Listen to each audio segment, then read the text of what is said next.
Այթեն այդ ռումբը դրած է տակը։ Եվ ժամացույցը արդեն սկսում է աշխատել։ Դա երբ է պայթելու չգիտենք։ Գիտեք, եթե դուք ուզում եք իմանալ մարդը իրան ինչպես է պահելու, նայեք իր անցյալում նա իրեն ոնց է պահել։ Եթե ուզում եք տեսնել ինչ որ ղեկավարը իրան ինչպես է պահել, նայեք անցյալում դա ոնց է եղել։ Ղարաբաղը գրավեց, Ջերմուկը գրավեց, Կիրանցը գրավեց, հիմա Մեղրին գրավեց։ Նիկոլ Փաշինյանը մի ինչ որ առիթ կտա, որպեսզի Ալիևը արդարացնի իր քայլերը։ Դուք հիշում եք երկրորդ համաշխարհային պատերազմը ոնց էր սկսվել։ Հիտլերը Գերմանիայից բանտերից մի քանի հանցագործեր վերցրել, լեհական բաներ, համազգեստեր հագցրել,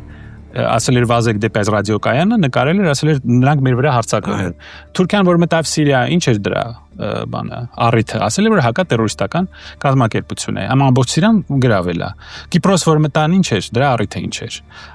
Նա կասի նույնը 2 տարի առաջ Արցախում։ Այո, անկասի գիտեք, մեքենա էր անցնում, դուք քար գցեցիք, կամ հրավիրեցիք, մեզ կասեն բան եք, դուք ռևանշիստ եք, դուք շարունակում եք ռևանշիստներին բերել ձեր մոտ, նրանք խոսում են ռևանշի մասին, դուք խախտեցիք մեր պայմանագիրը, պայմանագրում կա, չէ՞ որ մենք դուք չենք տար, այսինքն արդեն այդ ռումբը դրած է տակը, եւ ժամացույցը արդեն սկսում է աշխատել, դա երբ է պայթելու չգիտենք։